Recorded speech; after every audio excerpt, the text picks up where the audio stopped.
This screenshot sure is annoying, but I don't think it warrants me making a second video. I mean, it took so long to make this video that there's no point in even making one. It'll take too long. Because I'm done. I released the video. Zach, Sega just dropped a new Sonic Frontiers trailer. Say what? Hey everybody, it's the Zach Attack. First thing I want to cover in this video, thank you for the very good turnout on my last Sonic Frontiers video. I'm really impressed. Thank you guys so much. Now into the more important matter of this video. How could one human being be so physically wrong in just a day?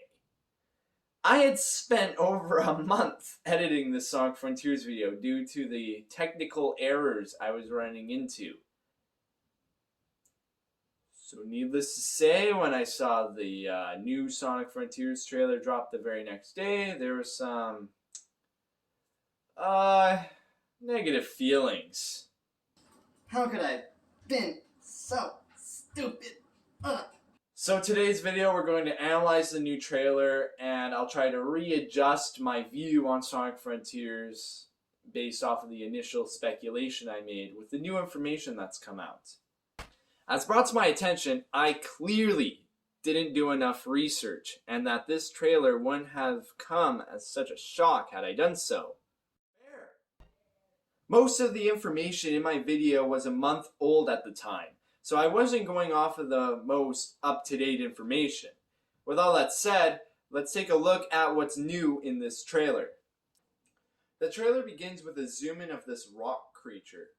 Looks like it came straight out of a Zelda game, as it looks like a Korok. The scene leads me to believe that there is something significant about these guys. My initial impression was that they were similar to the flickies found in older Sonic games, but seeing that there are already previously established collectibles in the last bit of gameplay I showed, why are those guys important? Well, they must run the plans of Sage, who I guess is the villain in this game. Similar in aesthetic appearance to Infinite, seems to be one of those villains who is obsessed with order and perfection. That was my initial impression. However, after doing research on the Sonic Wiki, apparently Eggman's maybe the villain this time because he goes there and makes some kind of artificial intelligence is then sucked into cyberspace. With the Wiki painting Sage as more of an anti-hero, where she is telling Sonic to not save his friends, it's too dangerous, but the trailer paints her as the villain. I am conflicted, however, I feel if she is in fact just trying to aid Sonic, it's going to be the twist villain of the century, okay? Sage is the villain. I'm pretty confident.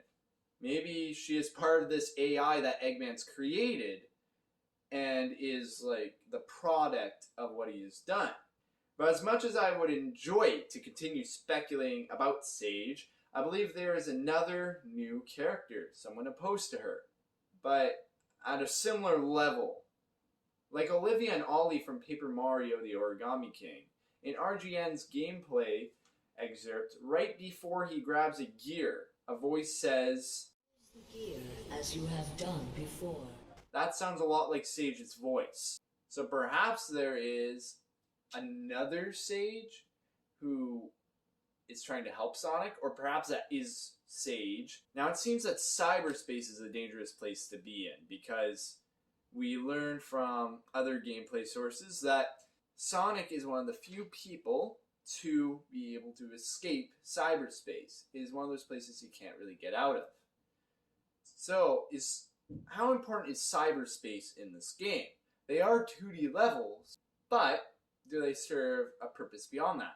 I have an idea that maybe they teleport you around the different island or islands in the Starfall Islands hub, but that's all speculation. Really, what I want to know is why is Sonic there in the first place? Now, according to the Wiki article I read, Sonic, Tails, and Amy, and probably like a few other Sonic characters like Knuckles and Big the Cat, they show up investigating the disappearance of the Chaos Emeralds. So that seems like a shallow plot. Like, why is Sonic now entangled in this? the wiki article continues to say how Tails, Amy, Eggman are all stuck in cyberspace and need rescuing. So there you go, that's the motivation. So that means I'm standing by Sonic is trying to help Eggman. Because getting Eggman out, it might be like a Kirby game where you destroy Dedede, bigger bad guy shows up. And so in this case, I think if you defeat Eggman in this game, Sage is going to be the bad guy.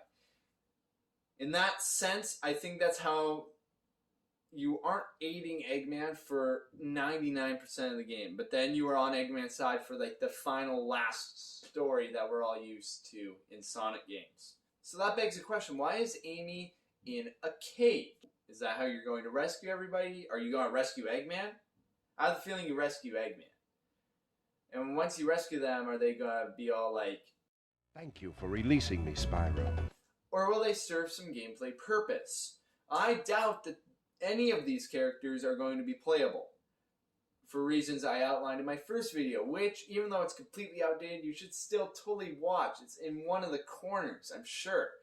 But I think that they would just break the game too much, or they would have their own segments or cyberspace levels dedicated to them.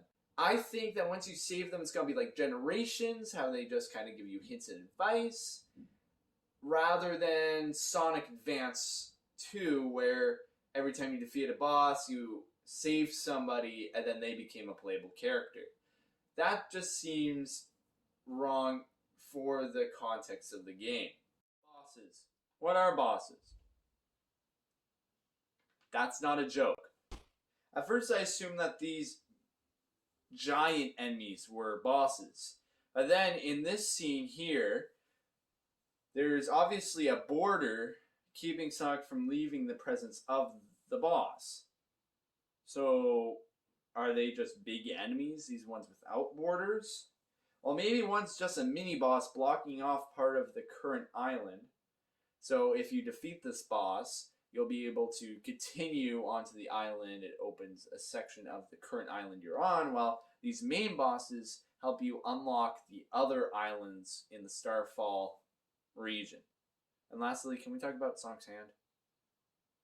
Maybe it was just a cinematic moment, but it makes it look as though Sage's plan, this could be near the end of the game, I don't know, but it's probably Sage's plan involving turning Sonic to her side for her cause. It's possible, like, what if Infinite from Sonic Forces was just a normal animal, and then Sage changed Infinite into the person he is now? So they bear such a striking resemblance, I can't stop thinking about it.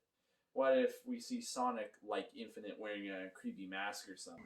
Hello, post-editing Zach here. Since writing the script for my video, Gamexplain has uploaded a video talking about, well, some of the guys got to play Sonic Frontiers hands-on. And so I don't want to talk too much since I'm pretty much done the video, but a couple things I wanted to lay out was cyberspace levels as we get more information. For example, we have a HUD now that shows us the total ring count with a maximum of 999. What happens when you get to 1,000? Extra life? Maybe that's like an achievement where you can get an emblem, like I mentioned in my last video. And we also see that you could collect red rings, which might also be some kind of useful collectible, or perhaps it's simply just for ranks at the end of a level, which we also see in the footage that you get ranked. We'll see how cyberspace goes. Anyway. That's really all I have to say. Not much. I scripted this video. The last video was a lot less scripted. And I scripted this within an hour after I first watched the trailer, and so I'm sure that we'll get more information. But I just wanted to, let you guys know that I guess I'm kind of sorry for, completely getting Sonic Frontiers wrong, not doing my research and all that. And that I hope that this video helps provide a clear image of what I'm thinking of. At least what I think Sonic Frontiers is now, based off of the trailer that we just watched. But, feel free to discuss it in the comments if I'm right or wrong, and your own thoughts. I'd love to hear them. And I'm excited for Sonic Frontiers, which is actually releasing in November and not December now. So it gives me something to look forward to that month, right? But until next time, I was Zach Attack, Z-Bye.